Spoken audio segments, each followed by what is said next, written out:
So welcome, everybody. First thing I wanted to announce, and that's the reason why I said it would take about a minute, is I wanted to highlight the fact that Stuart Kanan celebrated his 100th birthday on April 5th, on Easter Sunday. And that's a really big deal. I gather he was the kid who came on to the correct. I may get the I think it was it wasn't Jack Benny's show, but it was, who was the Fred Allen? Fred Allen. Fred Allen's show, and he was like 10 years old or 5 years old, some ridiculously young age, and played the violin much better than Jack Benny.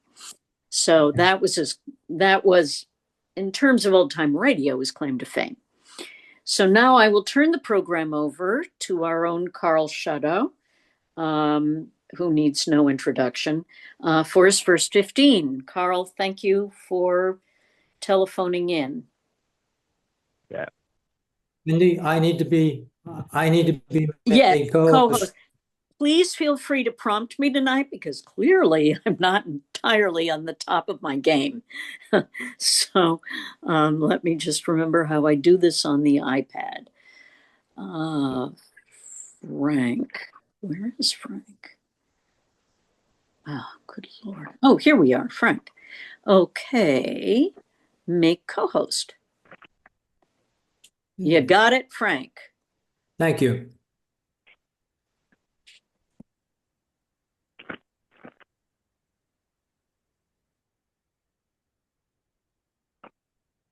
Here goes.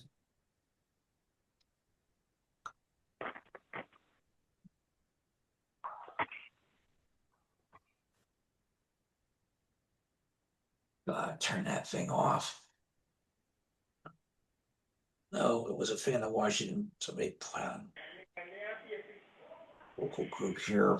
Some association group gave instructions how to disable your entire A thing on Google, and I did. All right. Can everyone see?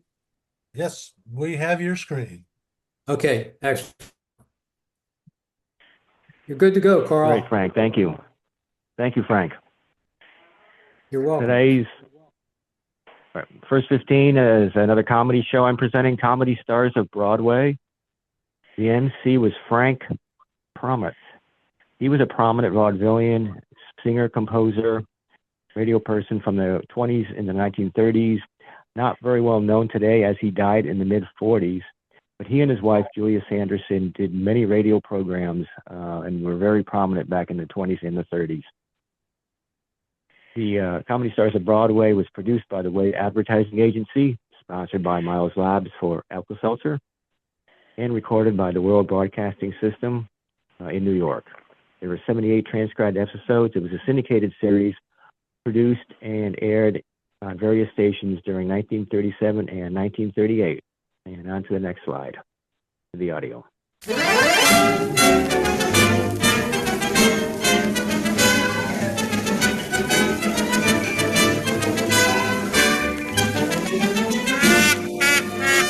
Comedy Stars of Broadway. Presented by Alka-Seltzer.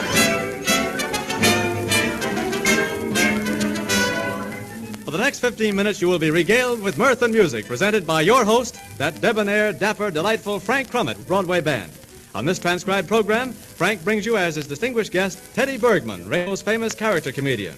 And for an extra thrill, with no extra charge, mind you, good old liberal Frank presents once again our own little singing sweetheart, Gene O'Neill. But here he is in person. Let him speak for himself. Howdy, Frankie. Evening there, neighbor Lowe. Now just you rest yourself for a spell whilst Jeannie O'Neill steps up on the platform. Jeannie, I'd like to hear your little treble voice give forth a song. Do you think you can make it? I'll try, Deacon Crummett. Do you want a cough drop, Jeannie? No, thank you, Deacon. Well, then, don't be a fritting away any more of my time. These here musicians are costing me money. You see there? You started something. Well, blast McGallis's if that ain't the title of your first song. Come on, you apple knuckers.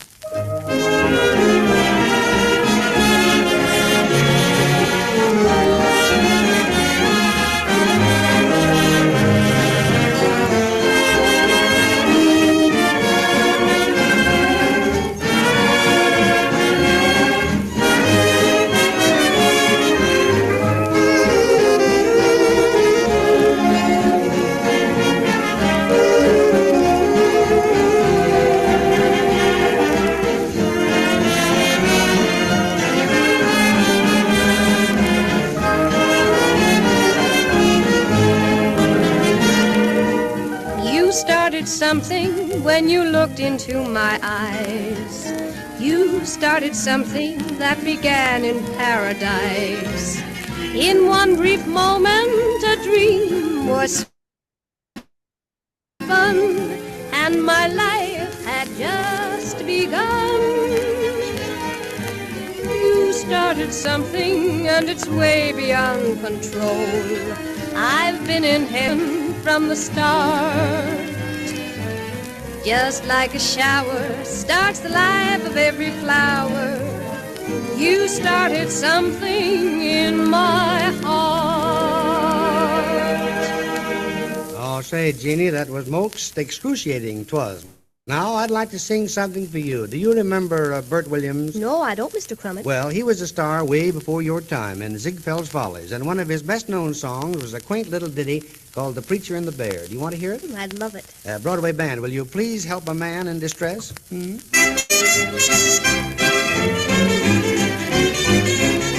A preacher went out a-hunting, 'twas on one Sunday morn. It was against his religion, but he took his gun along.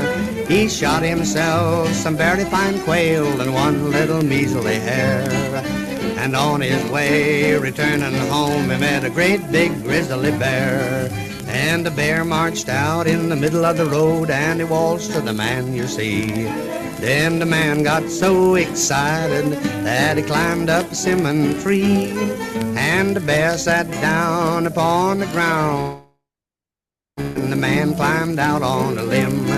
Then he cast his eyes to the garden skies, and these words he said to him: "Oh Lord, didn't you deliver Daniel from the lion's den? Also deliver Jonah from the belly of the whale, and then 3 Hebrew children from the fiery furnace, so the good book do declare. Now, Lord, if you can't help me, for goodness sake, don't you help that bear." And now, good friends, here is Don Lowe with a few comforting words to tell you how to avoid many of your common everyday troubles. That's right, Frank. Today I have a friendly warning to all of our listeners who have steady work. Don't take any chances with that job of yours, friends. Don't run the risk of losing it. And don't allow everyday aches and pains to keep you away from work, because you never know what's going on when you're not there. Of course, if you're really sick, the wisest thing to do is to see your family doctor. But for those everyday aches and pains, those common ailments such as headaches, upset stomach, distress after meals, acid indigestion, colds, and that miserable morning after feeling, just remember that the thing to do to get prompt relief and pleasant relief is to alkalize with Alka-Seltzer. Alka-Seltzer is used by more people than any other product of its kind because it does more for you. You see, not only does it bring prompt, pleasant relief from the actual pain and discomfort, but it also helps correct the excess acid condition which so often exists when we suffer with common ailments. So get 2 packages of Alka-Seltzer tablets the next time you go to your drugstore. Keep one at home and the other at the place where you work. You'll find it wise to alkalize with Alka-Seltzer. Why, Mr. Lowe, that's what I call a wise suggestion, and we thank you for it, sir. Well, sir, here's Jeannie O'Neill again, and she's going to sing I See Your Face Before Me from the new Broadway musical comedy success, Between the Devil.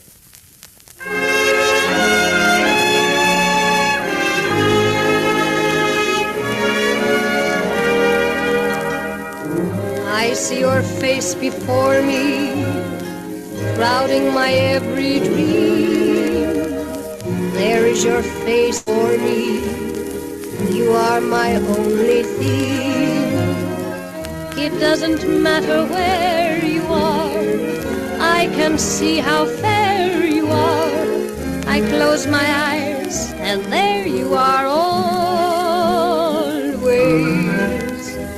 If you could share the magic, if you could see me too, there would be nothing tragic in all my dreams of you.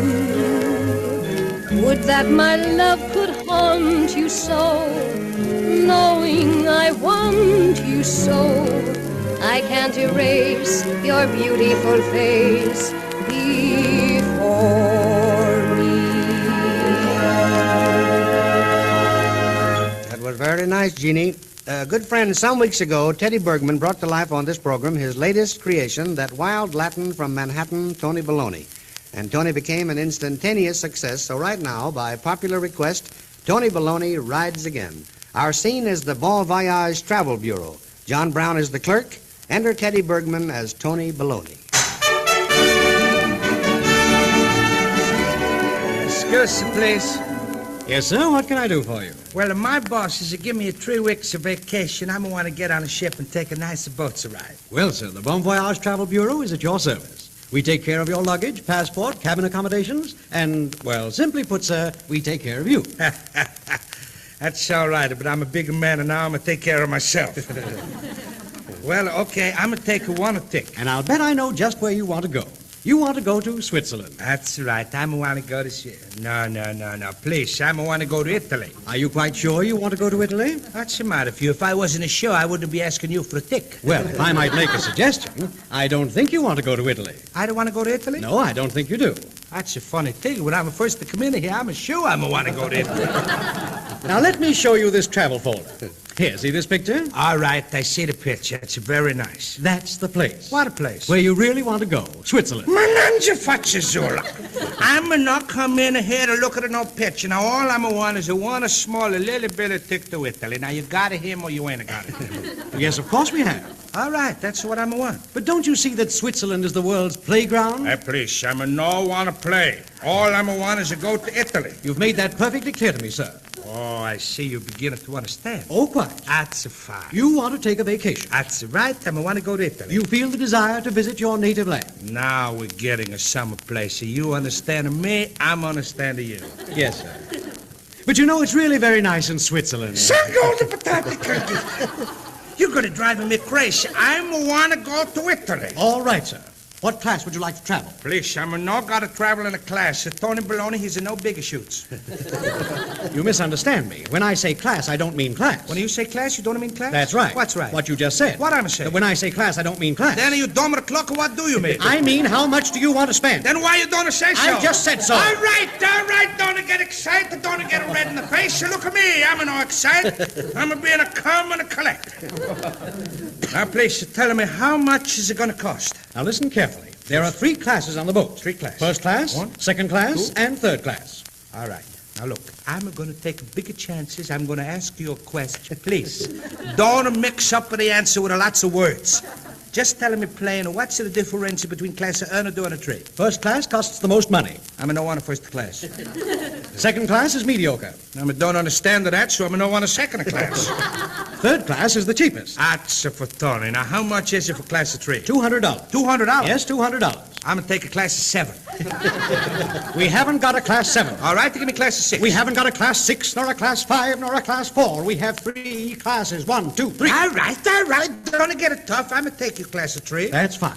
Now, have you got a passport? No, I'm not got a passport, and I'm no want a passport. All I'm want is a boat and want to take a class number 3. That's all. And I'm going to tell you, Take it easy. Quiet. Relax. Now, do you understand what I mean by passport? Please, I'm going to be calm. I'm going to be a nice, sweet gentleman, but if you're going to get me all mixed up, I'm going to go crazy. Now, listen, if you want to go to Italy, you must have a passport. Well, I'm not got a passport, and what are you going to do about it? Well, we'll get you one. Naturally, we'll have to charge you extra for the service. Sure. Then you'll have to have your picture taken, and of course you must go down and see the Italian consul. After that, your passport must be sent to Washington, and you'll have to prove that you've been naturalized. This is too much. I'm a changing my mind. I'm a no one no tick. I'm a no one to worry about a Switzer class of passport or nothing. All I'm a want now is to say goodbye. Aren't you going to Italy? Sure, I'm going to go to Italy, but I'm going to go on a train. That's impossible. You can only go by water. That's still all right. Goodbye. Where are you going? I'm going to take a swimming lessons class.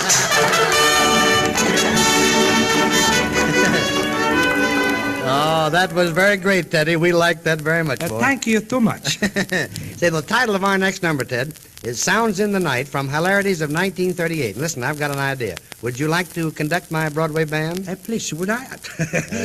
I'd love to, Yeah, Frank. right. I've never led a band. You haven't? Oh, well, there has to be a first time for everything, Ted. They won't pay any attention to you anyhow. Oh, well, that's fine. Well, here we go. Teddy Bergman, guest conductor.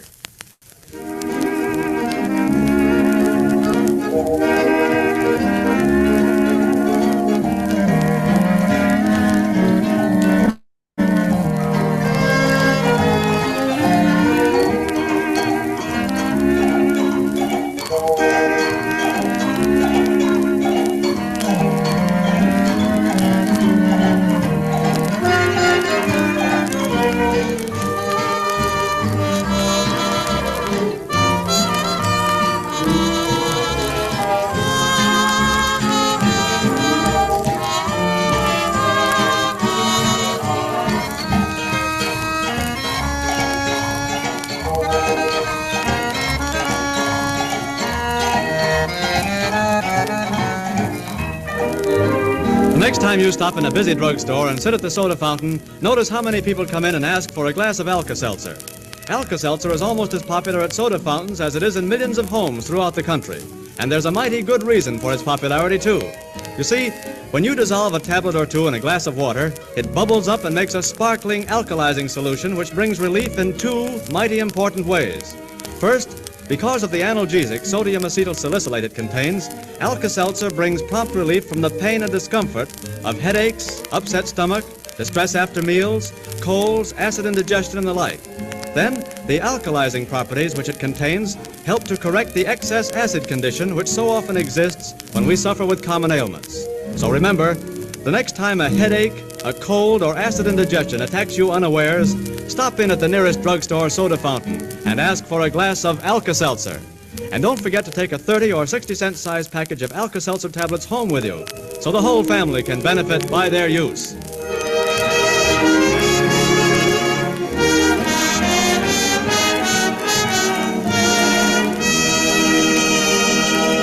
Oh, nice conducting there, Teddy. Say, listen, Teddy, you told me you were going to give your wife a bank account of her own to teach her the value of money. How did it turn out? Oh, terrible, Frank, terrible. She paid a lot of bills I could have staved off for a year or more. Say, Teddy, you don't deserve a good wife like that. I don't deserve sinus trouble either, but I got it. Well, so long, Teddy, and so long, good people. Remember, we'll be back again real soon, and we hope you'll all be with us. Bye.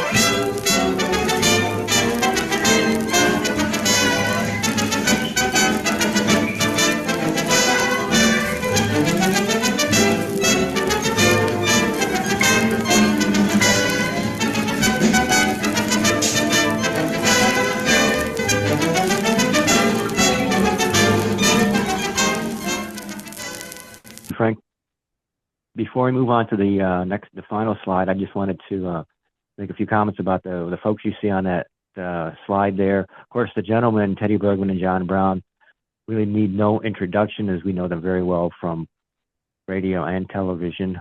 But Jean O'Neill on the left, she was a rising star in radio in the 1937-38. She was on Fred Allen's show in 1937 and also was on her own show, TikTok Review on NBC. She had won a Screen Book magazine contest and was able to get into Hollywood with Monogram Pictures, and it was with in a couple of films they made, including Romance of the Linderlost. She had a great agent, James L. Safier, who had several prominent entertainers, including Bob Hope. But I don't know what happened to Jean O'Neill. She kind of disappears in the mid-40s, and if anybody knows about her, please let me know, because I'm more interested in documenting her career in radio and in films. Teddy Bergman, of course, we know as later as Alan Reed when he changed his name in the late 30s. And that accent, if you recognize it, sounds like Pasquale from Life with Luigi, which he was a co-star on in later in the 40s and the early 50s on Life with Luigi. And there's a question here for everyone out there. Did anybody recognize the theme of this program, Comedy Stars of Broadway? Because I did not know what it is. And let's move on to the final slide.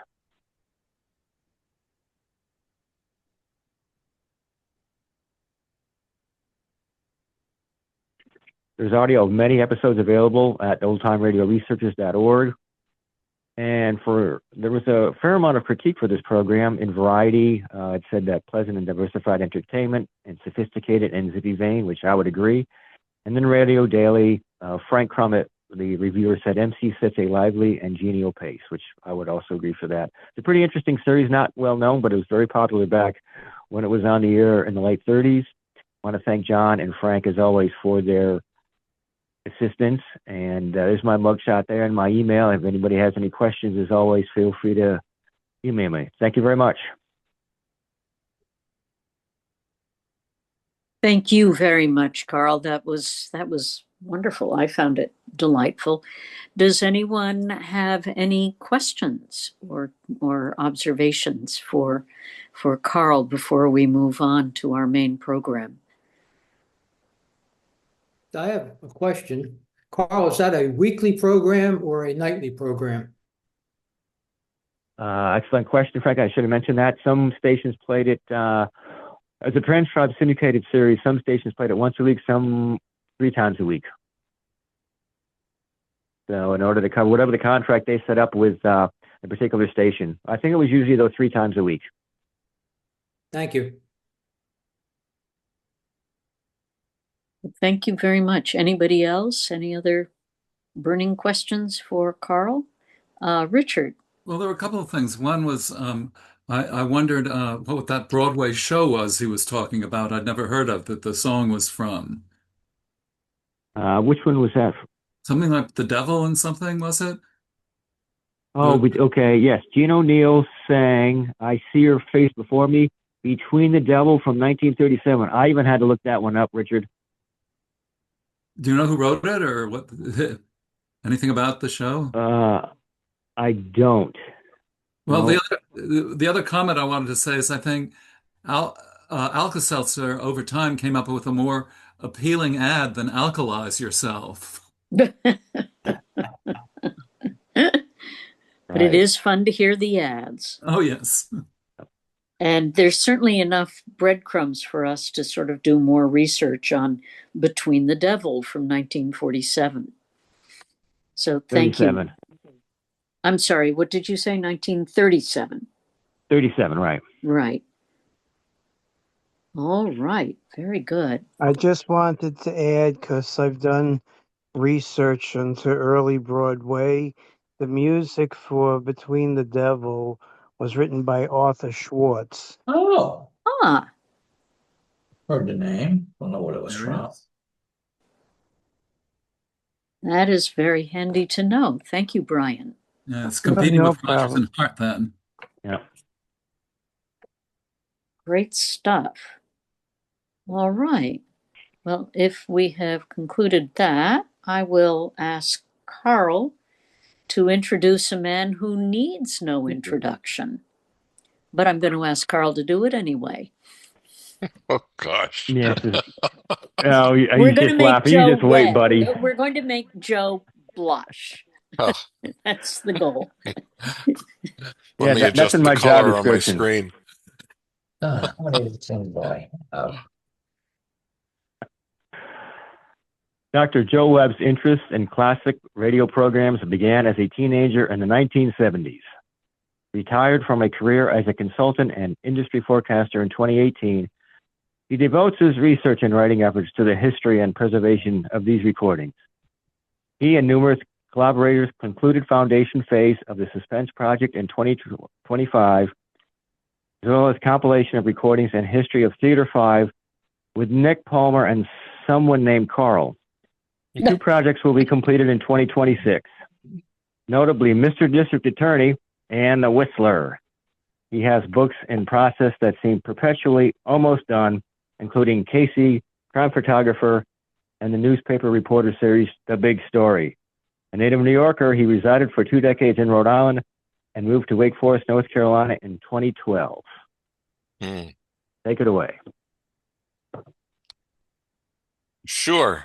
How do I show my slides? We got a. You have co-hosting privileges, so Do if I? you hit share screen, yes, I anticipated that you would actually have Share some settings. slides.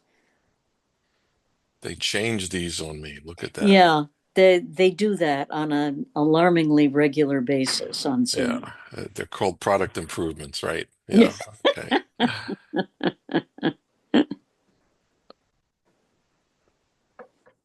Have you found the share screen? It's no longer in green, which Yeah, I know. it used to be. And on my screen, it's next to the recording button. It's between reactions and the recording button. If that helps. Are you on a laptop or a... No, I'm on my big screen computer. Ooh. Yeah. Okay. Who can share? Host only. Am I a host? Well, we can do that for you. I will depend on you to then make me the host after you finish. Well, we'll take a vote. Okay, that very good. Very good. It's here. More shit than I need. Okay, I'm Joe. the host. You Look are the at me. host. You're the big kahuna.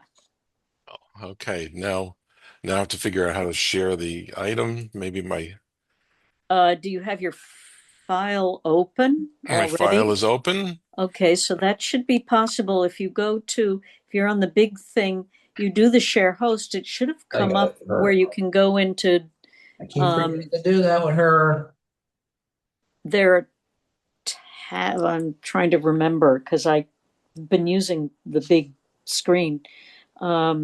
It gives you an option to sort of choose the files. If you look at the tabs at the top, on the far left, it should be the tab that you can hit that will tell you what files you have open. Or if you go to file, yeah. No. So you might want to check at the bottom of the screen. There's a pop-up menu, and There share is. is down there. Yeah, I've clicked it many times. The share settings, host tools for share. Maybe that will help. Yeah, that may help. But I can't see my PowerPoint slide. Hmm. And it's already open. The file is already. Yes, it is. Okay. Um. Uh.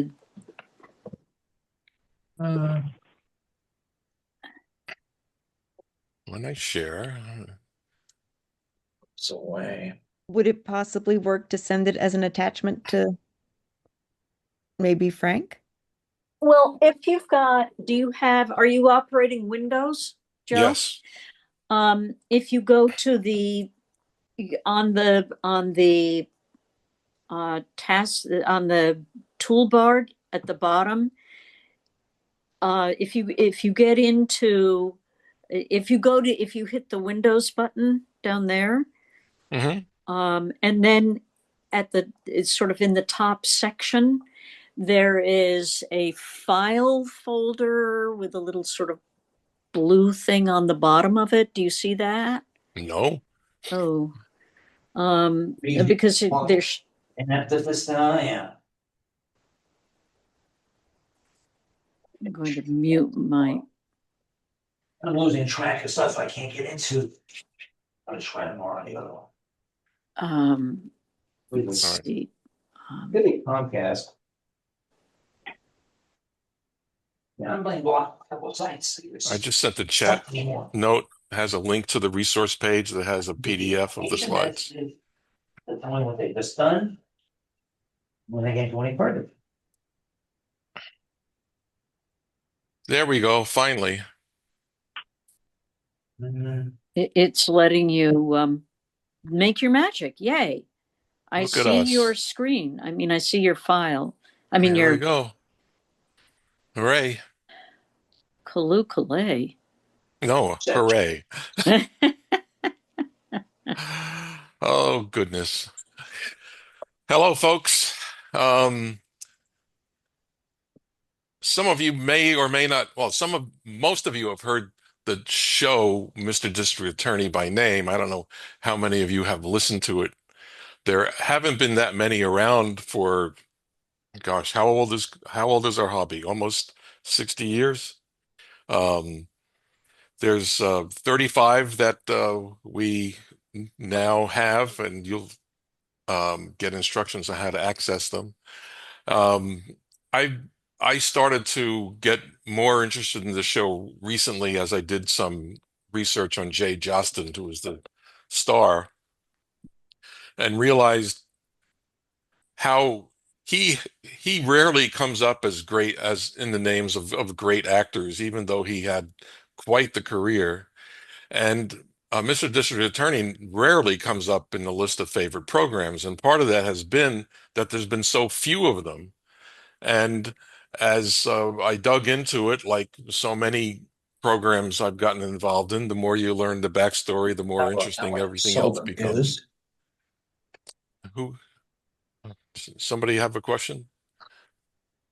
Mike, please mute. Sorry, I wasn't aware it had gone off. No, Okay. you're live. Yes. Was he talking about me going off, or? No, we're asking There's Joe Mike. going off again. All right.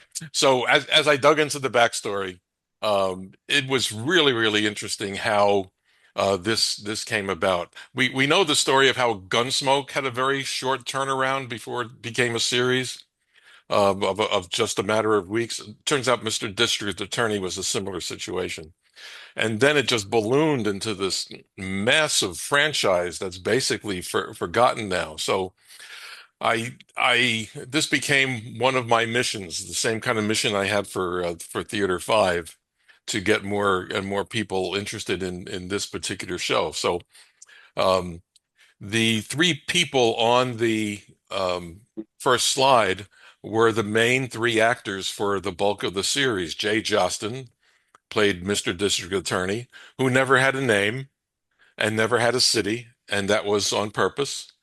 Vicky Vola, who had a very, very long and very, very prosperous career in radio and did some television, and was one of the leaders of AFTRA in New York and also on a national basis. So she was very, very well known. And Len Doyle, who did not do much radio except for Mr. DA, he was a Broadway actor, and he needed work one time. He auditioned for the show, did terrible, and they selected him anyway. And then he had a wonderful career with it. So these three were not at the beginning of the series. That series started as a serial. We'll learn little bit more about that, and then turned into a half-hour long program as a replacement for Bob Hope in the summer of 1939. Dwight Wiest, who some of you may have met at the radio convention years and years and years ago, was Mr. DA in the serial, which lasted 11 weeks. And then Raymond Edward Johnson played Mr. District Attorney for that season. And then they hired Jay Jostin, and he had the role until 1953. So it was a very, very long time.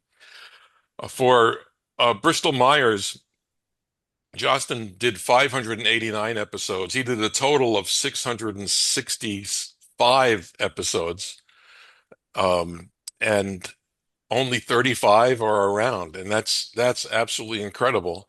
But it's not uncommon for a lot of New York shows where there was less archiving than there was for the Hollywood programs, and we could get into that. That's a bar stool discussion, as they say. I don't drink, but I'll gladly join you. Um, the there was a fire in a warehouse supposedly in the 1960s, and a lot of transcription discs were destroyed in that were at ABC and other places. That's what I was told by some of the actors I met in the 1970s. But anyways, Jay Jostin has this part, and he becomes so well associated with the part that people used to just think he was an attorney, and in fact, he would go study for his parts by sitting in courtrooms, especially night court, trying to learn as much as he could about the behavior of attorneys and the like. So this is where it is from 1939 to 1953. And it's an extremely long run. It was sponsored for most all of that time, which is rare for a lot of shows. The only time it wasn't sponsored was when it was on Mutual for a final 11 shows in 1953. So it always had a budget. It had a big budget, and you could tell from some of the productions that they were really putting a lot of funds into the production qualities, especially the music. If if if there's a show that's similar in production and the way it uses music, um, when Casey Crime Photographer was sponsored by Anchor Hocking, that had a lot of big orchestral music. But it got that 5 years after Mr. DA started. So this was quite a show in its time, and head and shoulders above a lot of the other productions of 1941 and 1942. Over the years, its ratings were exceptional. Um, these On this chart, red is Lux Radio Theater, the biggest show of the Golden Age, with with a massive budget. The yellow line is suspense, and the blue line is Mr. DA. And you can see that during the mid 1940s, Mr. DA's ratings were almost as big as Lux, which was a massive, massive hit. And most people don't realize that. And Mr. DA was beating suspense. And we all love suspense. And when we think of suspense with the big Hollywood stars and all that, and still Mr. DA was beating that for most of the years in the ratings. So it's kind of forgotten, unfortunately, that the show was this big. On the nights that it was on the air, it was usually number one. And that included some really big shows that were on the same network for the prior half hour and the following half hour. So people were tuning in just for Mr. DA on NBC and then switching somewhere else. But when you look at some of the shows that it was ahead of in the ratings, um, Kay Kaiser, Eddie Cantor was on NBC, Bing Crosby for a year, Duffy's Tavern was on NBC. That finished second behind Mr. DA. Gildersleeve was number three. Mr. DA was number two. I forget who was ahead that time for 48 to 49. But it was a big winner, and it was a real moneymaker, especially for Phillips H. Lord, and we'll explain how that happened shortly. But Mr. DA got its start because Amos and Andy, or Freeman Gosden and Charles Correll, decided to make the jump from NBC to CBS, which was a bigger network and had much better stations. And when they made that decision, the NBC affiliates who depended on the Amos and Andy show, 15-minute show at that time, for some really strong advertising sales, they were shocked. They were just absolutely shocked and worried about how they were going to replace that particular income. You can understand why Gosden and Carell go, because the CBS network had about I think 15 or 20% larger coverage in terms of potential listeners than NBC had, and also Campbell Soup was throwing a lot of money their way. NBC had a sense of what they wanted to do, but they weren't really all that certain. Phillips H. Lord was working on Mr. DA. He was extremely well known at that time for some shows that we really have never heard all that much, shows like Seth Parker and some others, but everybody knows Gangbusters. And that was a big winner in terms of being on the air for so long. But this concept of Mr. District Attorney wasn't really finished. But they went to Lord. He said, we have this program, and they put it together in about 3 weeks. And in late March, when they had to get ready to broadcast, NBC became extremely active. And they were trying to hold the hands of their stations, and they sent telegram after telegram, and this is some of the text of it. We've been searching for the most sensational new show, and we found the answer. It's Mr. District Attorney. And they already lay down the groundwork that the attorney is a composite of other attorneys, and they don't really know it until later. He does not have a name because Phillips H. Lord and later Ed Byron wanted people to identify whoever was playing Mr. DA as their district attorney, the one in their town or the one in the closest city. And it wouldn't be localized to a city. They'd just be general references to things, but not anything particular that would identify a city. And then this is kind of funny at the end.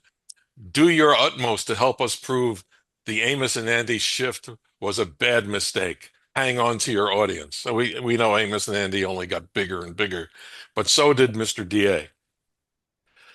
Now, there was a great amount of distrust from what I've been able to tell from correspondence about the show that NBC was having between themselves and also with Phillips H. Lord, and some of the comments that they were getting from outsiders.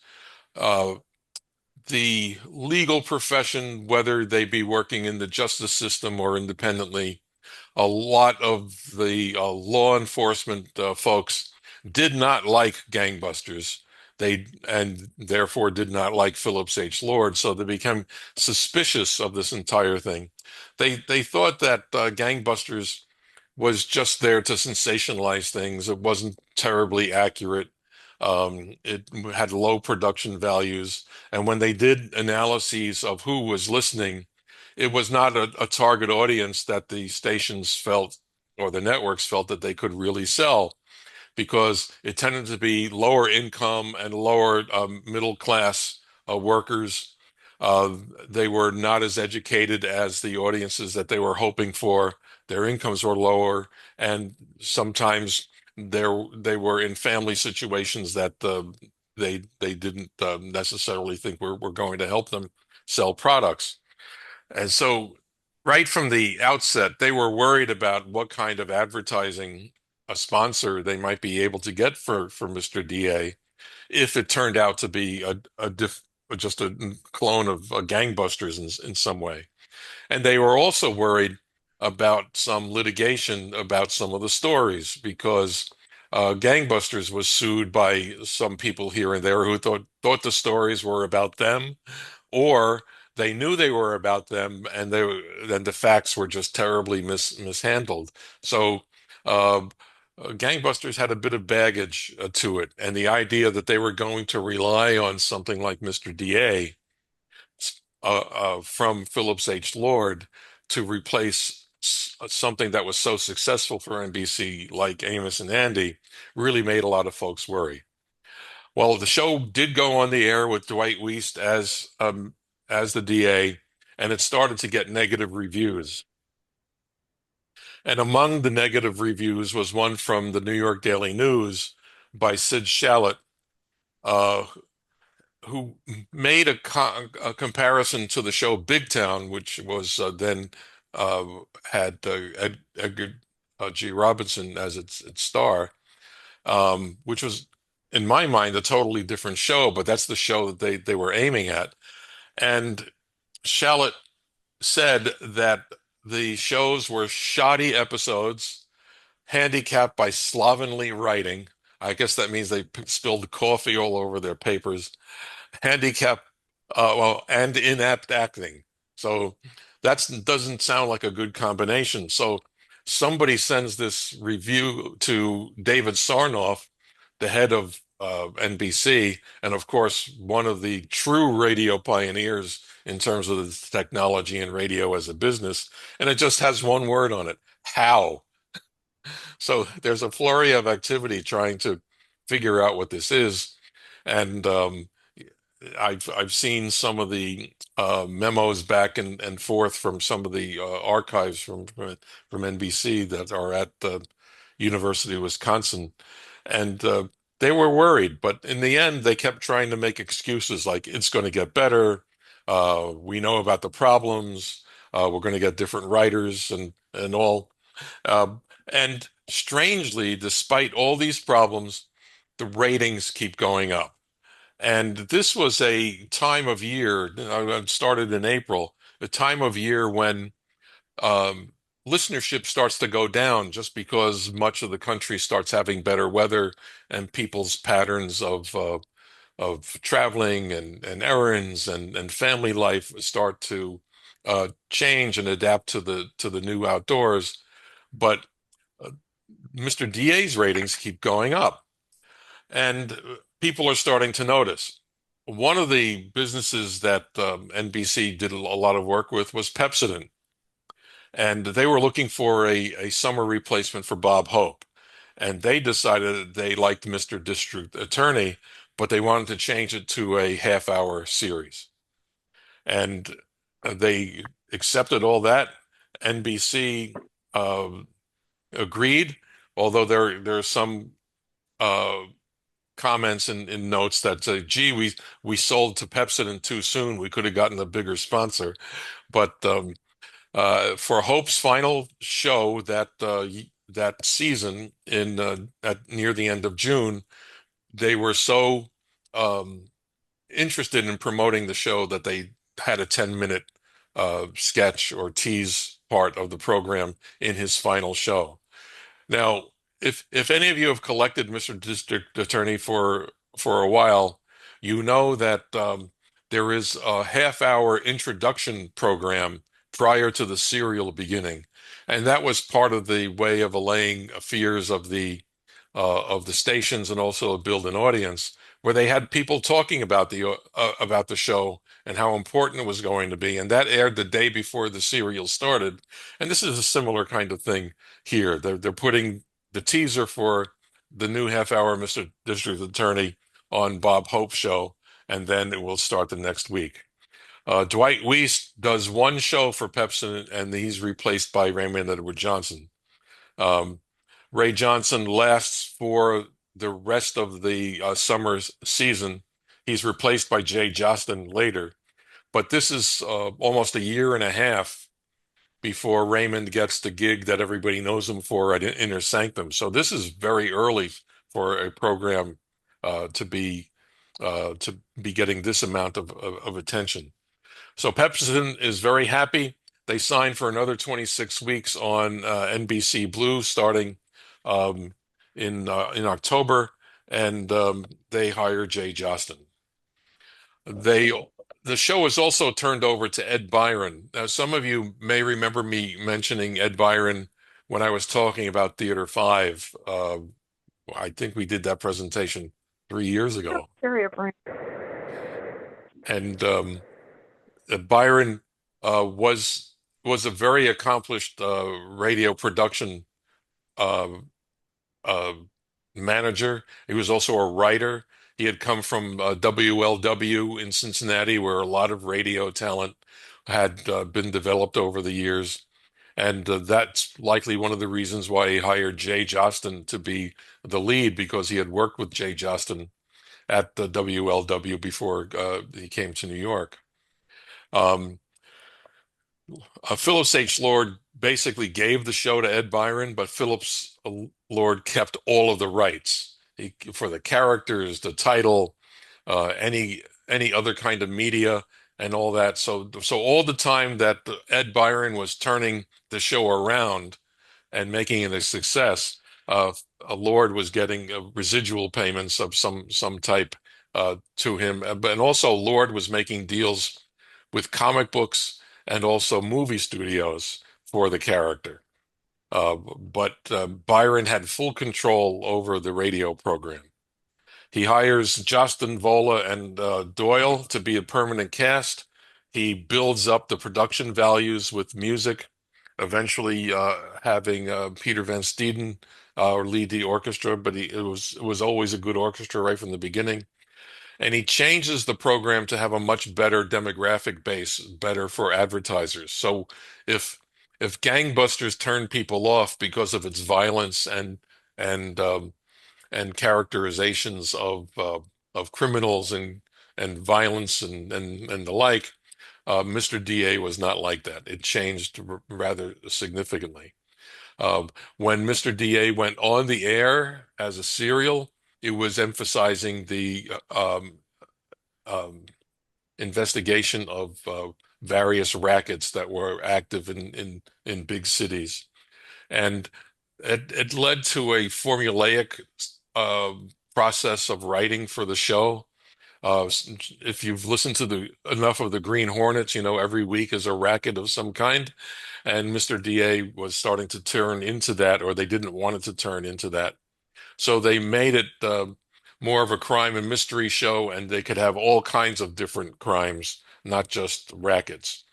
Byron also hired some very good writers. One person he hired was a Jerry Devine, who became a major producer, and a few years later would start This Is Your FBI in Hollywood. So he had good people around him all the time. The opening of the show was designed by Byron. In fact, he had to remind Phillips H. Lord of that. He had the rights to the opening, and most of us have heard the opening, Mr. District Attorney, Champion of the People, Defender of Truth, and the like. And that is people used to be able to recite that after not even after not having heard the show for decades later. It was so memorable for the listeners. I always get a kick out of the Vitalis ads because, well, first of all, Vitalis had alcohol, and that was a problem during a prohibition. People doing anything they could for alcohol, and if you wondered why Wild Root Cream Oil advertised itself as a non-alcoholic hair tonic, that's one of the reasons, because Vitalis did have alcohol, which was a drying agent. But the funniest thing about Vitalis is they say that you should give your head a 60-second workout, implying that it will prevent baldness. Well, I never tried it, but it's you people finally realized it didn't work. But the idea that you would be rubbing your head for a whole minute with some greasy kid stuff is just kind of funny to me. And then it got matched up with other Bristol Myers products, Ipana toothpaste. This is after Pepson's contract ended, and that has a pretty interesting history to itself of some of its ingredients. But at the end, they put Jay Justin in the echo chamber and said, "And it shall be my duty as district attorney," and then you would get the full music from the orchestra. It was quite a well-known opening. So Pepsodent leaves after the 26 weeks. They were still sponsoring Bob Hope. They stopped sponsoring Mr. DA because I think it was more of a budgetary thing, not because they were unhappy with it. But paying Hope for the Hope Show at that time was quite expensive, and had better ratings than Mr. DA at that time too. The big comedians had massive ratings. The picture on the screen is actually from the 1951 TV show that the same cast did 20 episodes for, starting in 1951. But it's a good picture of the three of them. Len Doyle on the left, Jay Jostin at the desk, looking like an attorney, and Vicky Vola looking like Miss Miller. Bristol Myers was a longtime advertiser on radio, and they had a very, very big budget. Their products had very great and great profit margins, so they could do these kinds of things. And for a period of time, Mr. DA had a budget that was almost 25% more than Suspense had, and you would think that Suspense would have a really big budget. But Mr. DA, they didn't hold back on any of the funding for the program.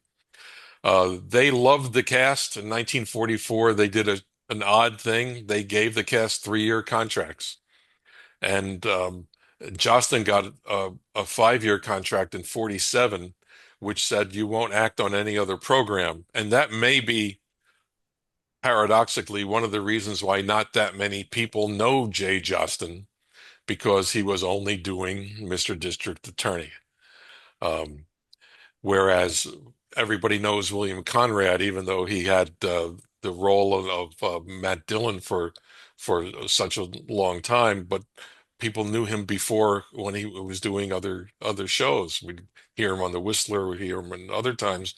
But a lot of Jay Jostin's big career was in the 1930s, and there weren't that many shows preserved for us fans to listen to. So a lot of Jostin's career, where he was incredibly busy, while doing a lot of uncredited stuff on the soap operas and other programs every single day, and he gets the gig for Mr. DA, and it's still at a time where not that many programs are being preserved. So um, his career from a historical perspective is at a disadvantage in that regard.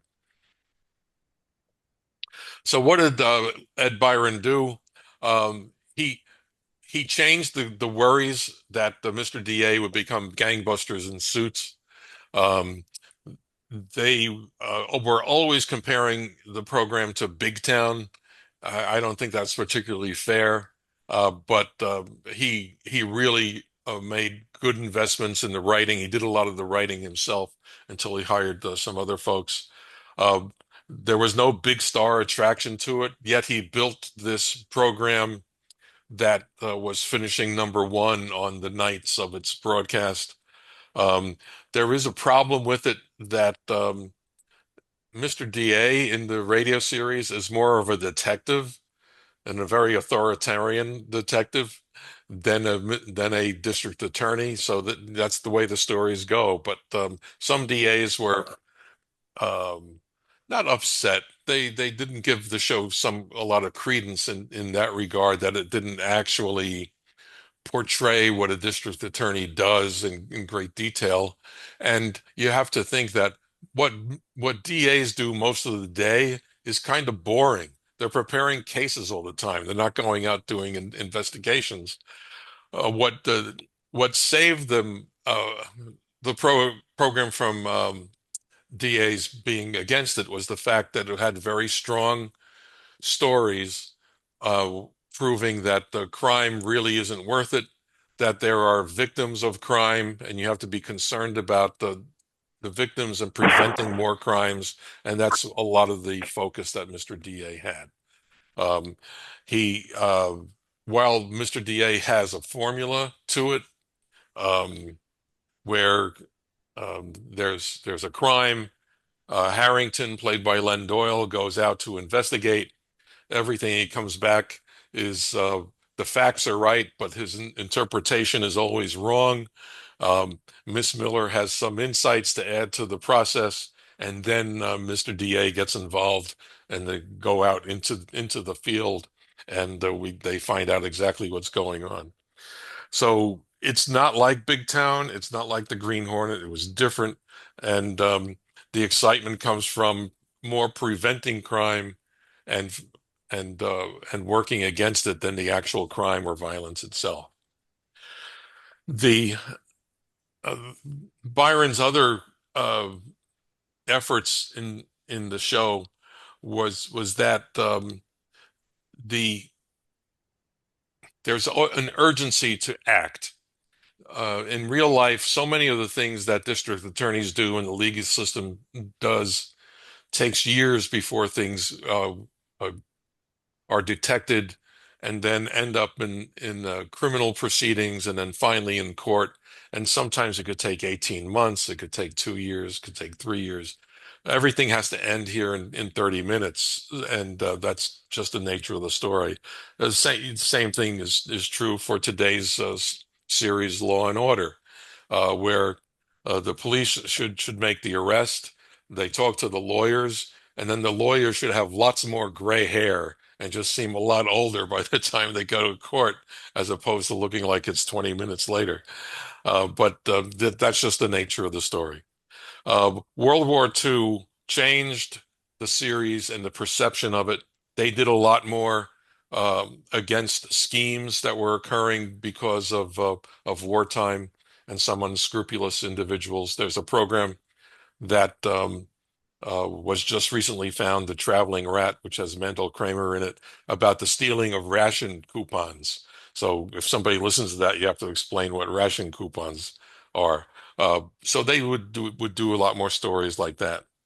It also, with so many family members away at the war, Mr. District Attorney was kind of a reassurance that there's a lot of good out there, and that people are working to protect others, and that the law is there for a reason, and that despite how uncertain the war news might be, there are things that they could rely on a bit here back at home. Um, a lot of critics changed their minds about Mr. DA over the years. And originally they were very skeptical, complained about the acting and the writing and all that. But when they started to get a little bit more topical in terms of things that were happening in the news and related to crime or various schemes, it was where they really shined. And McGee Adams, who was a very, very good critic, probably my favorite critic of the radio era, um, he wrote a small piece. It says that um, the producers of Mr. DA recognize that a crime show has a public responsibility bigger than entertainment. And that was part of Byron's style years before. I mean, McGee Adams was writing this in 1949, but this is the theme of the show. Adams continues, too many crime shows look upon such a responsibility only as a thing that cramps their style. And that's one reason why Mr. DA is so different. Mr. DA puts it to work positively and constructively as a weapon of decency. And that's generally the feelings that you get over the years as Mr. DA was on the air more and more, that's the way that people felt about it. So um, one of the purposes of the presentation and the work on Mr. DA is to bring the program to the attention of a lot more people. And you have to wonder why was it so unknown for so long or so poorly respected for so long? Well, back in the late 1960s, early 1970s, we really only had two shows in common circulation that everybody had. One was a radiola release, The Case of the Money Machine, which was from later in the series, 1951. The program was still on NBC at that time, but it's not from the golden age of the program. And then the other uh, record by Memorabilia Records was set up for a reentry, which was done on Mutual in 1953, when all the production values of the series were stripped away and Ed Byron was no longer involved.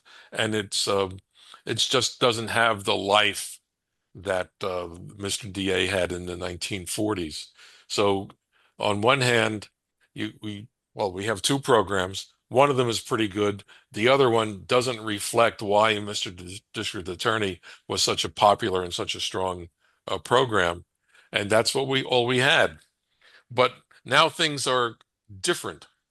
So if you look here, you've got at the top of the slide, you've got a link to the resource page for Mr. District Attorney. I've been building this up for over the past 6 or 8 weeks, some of which has had Karl's assistance in locating stuff. So if you go to bit.ly, bit.ly, I made it, got a short URL for you, MWOTRC. Everybody knows how to spell that in this group, right? And then Mr. DA, you will get to a web page that has lots and lots of stuff for you. So we're going to go through that now, and I'll explain some of the things that you'll be looking at. First thing is the series has never had a good log.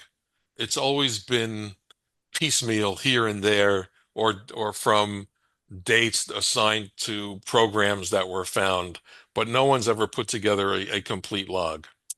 And that really hampered things because nobody really had documented how long the serial had lasted. People barely even knew that there was a Pepsodent summer series because there were no programs from that era. Didn't know that there was a Jay Jostin Pepsodent series because there were no programs from that. And then we just have a smattering of programs from the 1940s sponsored by Bristol Myers. But this information wasn't really available. And then as we gotten more involved with newspaper research like newspapers.com, which is just I must be on there at least an hour a day, looking for things. And then Carl had access to NBC records for Mr. District Attorney, not the entire series, but for a lot of the series. And we were finally able to between those cards and the newspapers come up with, it's got to be over 95% of the show titles are now known for the bulk of the series. We know very little about anything with Pepsodent or prior to that, but all of Bristol Myers is covered, including the 20 episode TV series from 1951 to 1952 with the radio cast. And we've got decent information on the 11-week Mutual series, but it all came together and it was a group effort. Some of the people on the cover you may know, you may not be able to see them right now on your screen, but Don Carr, who's a collector in Florida, who turned himself into an expert on the syndicated series with David Bryan, and he's helped with lots of other stuff. James Decker, collector at Cobalt Club, who's been very helpful. Matthew Nunes, who's a professor in Ohio, is active on Cobalt Club and is an excellent researcher.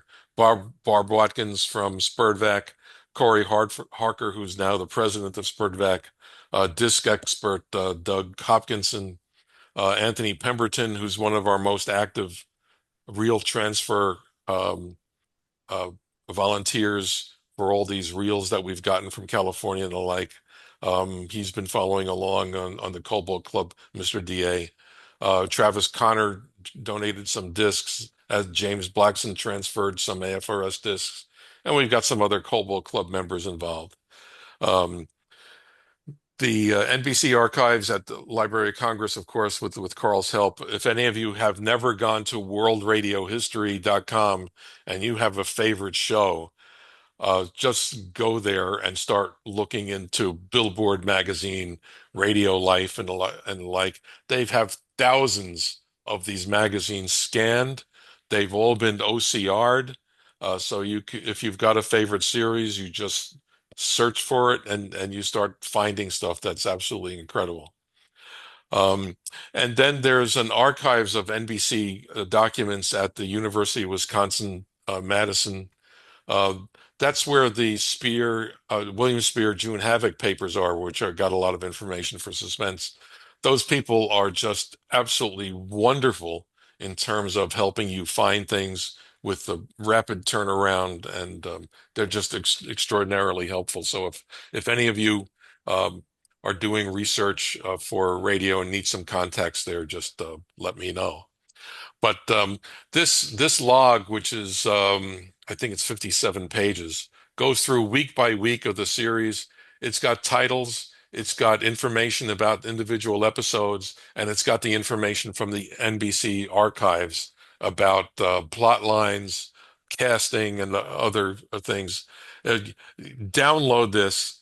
It's a PDF. It's 2 megabytes. 57 pages isn't too much to print. It's just such a leap ahead to what we had before for this series.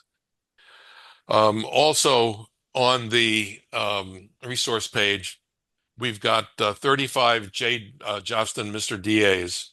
All of them are in FLAC, lossless sound. There's also the MP3s there that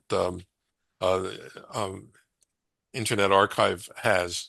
And to show you the part of the problem, Jostin did 665 episodes. We've only got 22 network copies and 13 AFRS. Thank goodness for AFRS. Years and years ago, collectors did not care about AFRS recordings. They hated them. They didn't think that they were real. They were so cut up. They were, and a lot of it had to do with the collectors who preceded us, who remembered radio for the network of the golden age with the commercials and the announcers, and AFRS just seemed like cut up pieces that had nothing of the glory. But this is now the only way that we're finding programs is AFRS discs were never destroyed and are still floating around. And it really makes quite a difference in what we have. Otherwise, we just have 22 instead of 35. And 35 is still too many. We also have some air checks. Some home people were recording Mr. DA at home. 5 episodes have survived, and they're not complete.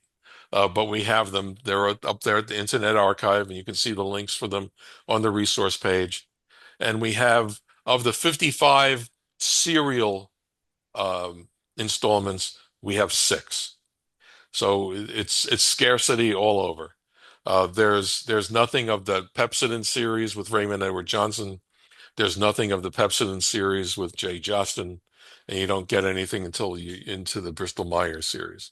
So the scarcity of programs, the stupidity of Jay Jostin for signing an exclusive contract that may have had 2 commas in it if it was signed today. Imagine that. That's one of the reasons why a lot of people don't look for the series, and they should. They should. It's not a top series in terms of drama. I mean, it's definitely not Shakespeare, but it is fun, and you do enjoy it. Now, finding more out about the series on all these links are on the resource page. Chris Lambesis was basically a kid in 1968. Jay Jostin was on a call-in show in Los Angeles, and Chris calls him up talking about Mr. DA. So that's recorded. I think that's just a 4-minute chat, but it's really quite good. And then Chuck Shaden, who was a nostalgia broadcaster in Chicago for decades, did an 18-minute interview in 1975 with Jay Jostin. And that's available too. I find it confusing when I'm thinking, oh, 1975, that's pretty good. And then I realize that's 50 years ago. So even the things that we may have been around to hear is really old now. Same Time, Same Station was a program in California in the 1970s. They did a really nice 2-hour coverage of Jay Jostin's career with lots of excerpts, and these are all up on there as well. And then there's another way that we can find out what happened to certain episodes. Some magazines did the photo stories where they staged scenes of radio scripts and had everybody dress up as their characters and create a sequence of pictures that would follow the plot line, and then the editors would write in what was happening at each stage of the story.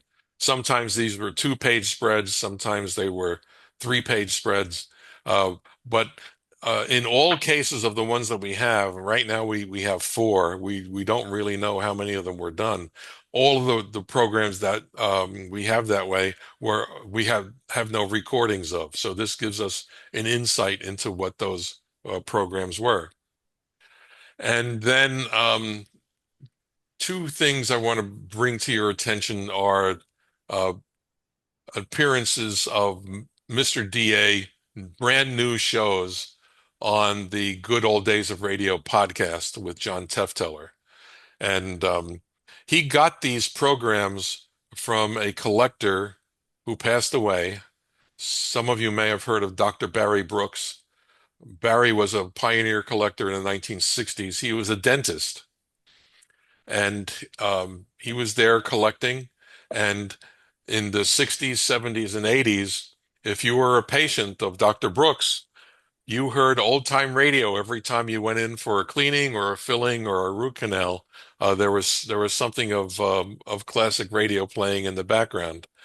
Well, Barry Brooks reels came up for purchase, and they floated around a little bit. Nobody bought them for a while, but John had a chance to go look through them when the reels came around to a place where John was actually traveling in New York.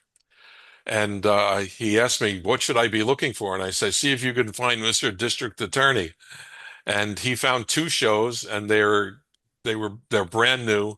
They're an absolutely gorgeous sound, and you can listen to them on YouTube. You could also download them from the links that I have on the resource page. But if you listen to them here on YouTube, you'll get John's interview of me and our discussion about the series and some of the quirky nature of things of these particular episodes before you listen to them. So these are strongly recommended, and it's another way of enjoying the program. Jay Johnston made some other appearances, and he was getting these appearances on radio just because he was Mr. District Attorney. Um, and one of them is Radio Hall of Fame, which was a Philco show, and they got an award from the Hall of Fame, and they performed what turns out to be a missing program to this day, and the bulk of the drama is there. It obviously doesn't have the commercials or anything, but that's one way of finding out what a show was. That show was the perfect frame up. Jostin is on Raleigh Room with Buddy Clark was subbing for Hildegard that particular night, and there's some comedic stuff. Jostin could do that kind of thing. Uh, Part of it was playing, still playing Mr. DA and pretending to be above it all was kind of the way they wanted him to play the role. And then we recently found a script for Jostin's appearance on Supper Club, the musical program, but we have no recording of that. I added it here in case somebody can find that. But Jostin and others did make appearances on other programs. Jostin appeared on Fred Allen. There's no recording of that. There's just a negative review of the show. That's all we've been able to find. Some of the scripts, like they were done for photo stories, were also done as short stories by Movie Radio Guide magazine. And we just recently found these at World Radio History. And you can see those. These are, again, 2 missing episodes. When Jostin does 665 episodes, and you're only going to get 35, your chances of finding a missing episode are really quite good. And we're finding them in print, just not in audio. There were Mr. District Attorney movies. These were all arranged by Phillips H. Lord, and they're also kind of comedic. They wanted to turn it into kind of a screwball comedy. They have very little to do with the radio program, where in the radio series, Mr. DA did not have a name, did not have a city. When you put that character in a movie and people are seeing them on screen, it seems kind of awkward not to give them a name.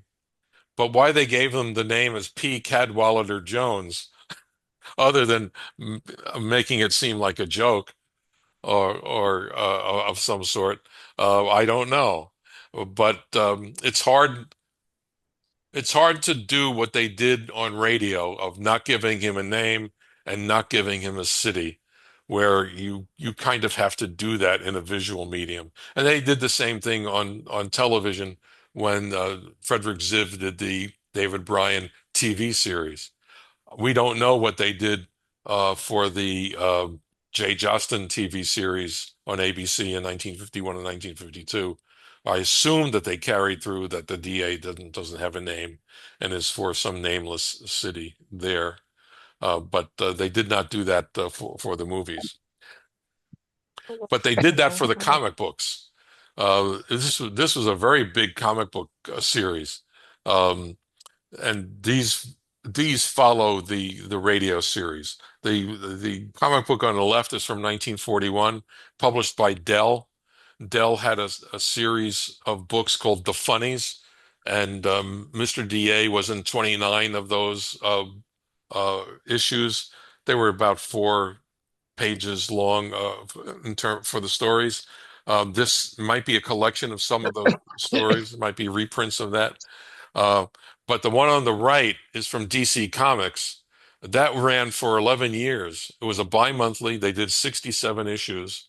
And they did carry through on the same concept as the radio series. I don't know how many of the comic book stories were adapted from radio scripts. Um, we don't have enough scripts in order to compare them. We don't have enough programs in order to do that. But I think we have to imagine that many of them were. I mean, the show was kind of formulaic, so they could kind of be reusing the same plot with some minor tweaks here and there. But again, Phillips H. Lord in 1940 and 1941 licensed Dell to do comics, and he still got licensing fees from DC Comics, even though he was no longer involved in the show. So he gave the program to Byron, but he kept everything else. And that's that was pretty smart. I think he may have ruined the show had he been actually running it. May not have lasted as long, may not have had achieved the kind of stature that it did. But remember, Phillips H. Lord, after Gangbusters, and during Gangbusters, he was doing shows like Counter Spy and others. So he wasn't hurting, but he was still making some good money off Mr. DA, even though he wasn't involved in the day-to-day stuff. There was also a Big Little book. These were kind of popular. They were about 3.5 inches by 4.5 inches, and about an inch and a half thick.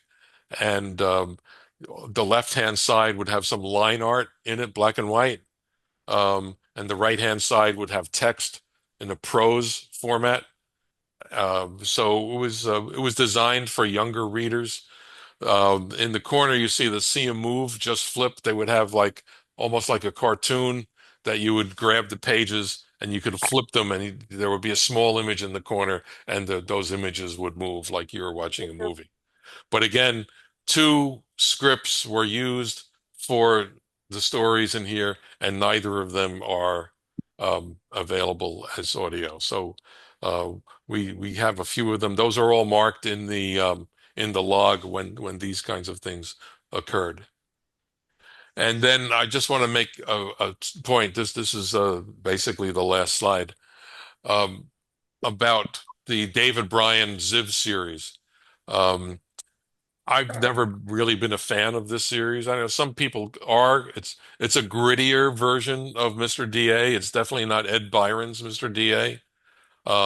It is more of a gangbusters a kind of approach to things.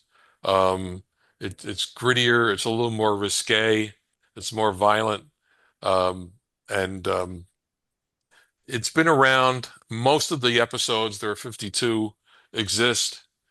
There's a few where you have some half shows, but they've all had incorrect dates. So in the log, we fixed that. And Collector Don Carr was the one who really worked hard on that a couple of years ago. So that log is in there.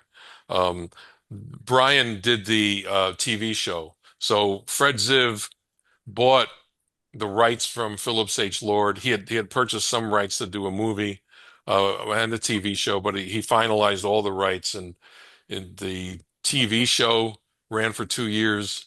It started in April 1954, and the radio show started in September 1954. Yet there are lots of David Bryan shows that are in circulation with dates of 1952 and 1953, and those are just impossible because they're wrong. So we fixed that in the log. That's one of the big contributions of that.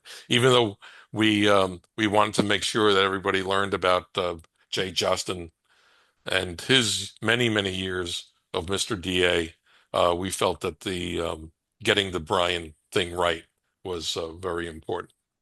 And so that is it. I will take your questions. I'll even take your answers.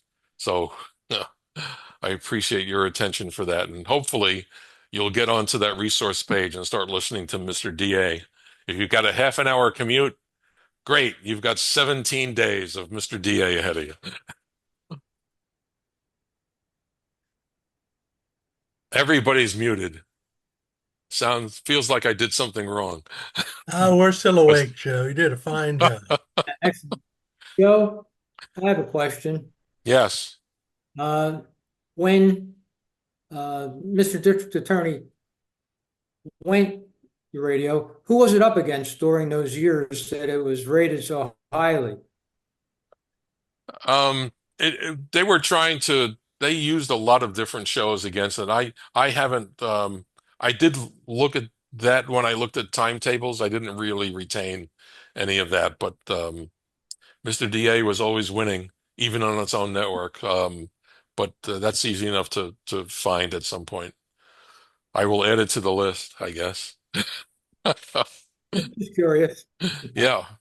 And Dr. Joe, as always, it was an excellent presentation. Thank you. Thank you.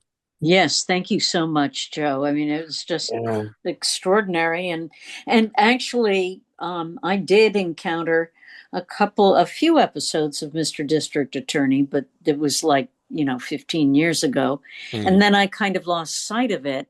And then when I saw you were going to present on it, I thought, yay! Yay! And then when I talked to my husband, Richard, he's like, oh, I love that show. So thank you for bringing it. Well, go to the ones that are linked on the page, because since we got all those reels from California and from other sources, the sound quality of the entire series has been upgraded tremendously. Oh, that's terrific. Yeah, so you'll enjoy them a lot more. Really? Well, I enjoyed them immensely to begin with. I'm a big fan of stuff like that. So yeah. And I felt that it was a really very high quality example of that kind of thing. So now, does anyone have other questions, observations, curiosities for Dr. Joe? Oh, Kelly, you have your hand up. Yes, yes. Thank you so much for that presentation. And that was really interesting. And I've sort of I've heard of Mr. District Attorney. I've never listened to an episode of it. And I'm really surprised that it was more highly rated than Suspense. And do you think the entire explanation is that very few episodes exist? Yeah, this is a collecting problem. It's not a golden age problem, So there are many shows that are in this kind of thing. Just don't ask me what they are right now. But where we have so few of them, it's just the nature of what the hobby was. And a show coming from New York seems to be more prone to this kind of problem. I guess one of the shows that you might point to is something like Mole Mystery Theater, which had very good mystery programs. But how do we have so many Mole Mystery Theaters? Because AFRS Mystery Playhouse used so many of them for their program that we have more AFRS programs, I think, for Mole than we have network programs. It's one of my favorite series, Casey Crime Photographer. We've got I think 1/3 of the shows. The Anchor Hawking, we have 2/3, and then the rest of the series we have not much. And those Anchor Hawking shows, many of them were in Colorado because that's where the ad agency kept their storage. They weren't stored in New York. So there's a lot of just strange things. In talking to some, I believe there was Hans Conried was interviewed on that Golden Age of Radio on WTIC with Ed Corcoran and Dick Bertel. Those interviews are up online, and I think I've used this phrase, and I think I heard it from an interview with Conried, that in New York radio was work, and in Hollywood radio was art.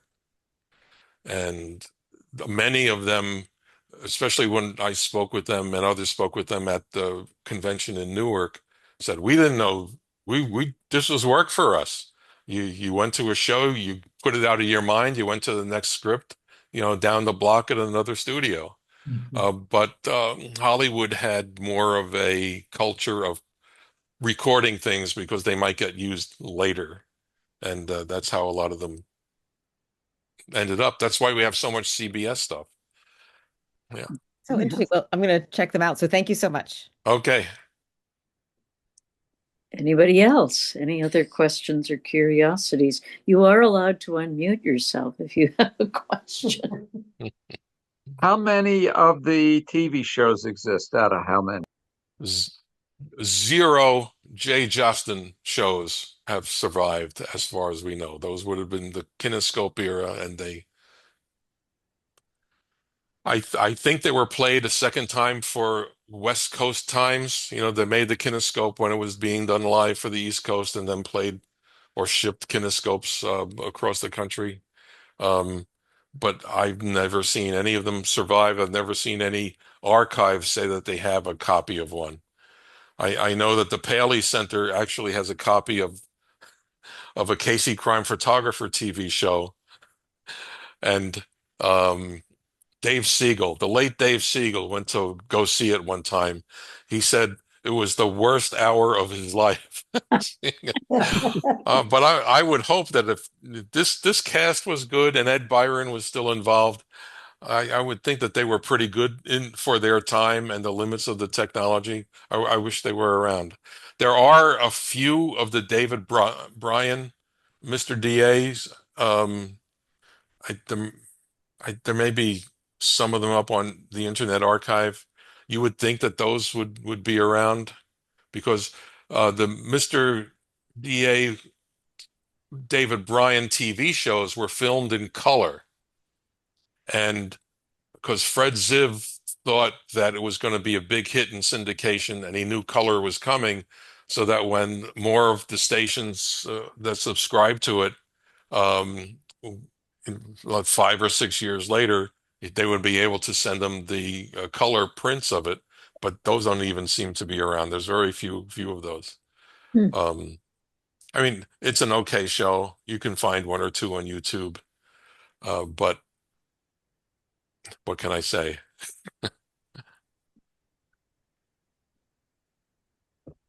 Any other questions or observations for Dr. Joe? All right, I just before while I was away before I started, I finished my slides. Well, then it all worked out well. Then I managed to mess everything up. And I uploaded them, and they are, if you want the slides, they are on that page. So everything's there. Now, Karl keeps telling me that there are still more archive things that are basically untouched about this series. And I suspect that in about 6 months, we'll be revising that log again with some other things that we find. So just stay in touch with those kinds of things. Stay tuned. Stay tuned, yes. Okay. Great stuff. Thank you so much. All right. Happy to do it again. Hi, can you hear me? This is Donna. Yes. Yes, Donna. I hope it's not a hard question. I was having trouble unmuting. I was thinking, I think part of the problem with the show, I know the what few that I've been able to hear, is that it doesn't really have a personality. I mean, it's just kind of bland. And with, having no city and no name or everything, it's just kind of like, who cares? I don't know. I guess must have been really popular, especially during the war, I would imagine, because it would be very, uh, you know, uh, something that would help people feel comfortable. Yep. But you don't want to feel too comfortable with somebody who's trying to be a detective or trying to lay down the law or whatever. Yeah. I mean, there was so much competition with other detectives or with other police shows or other even the defense attorney program, for instance, with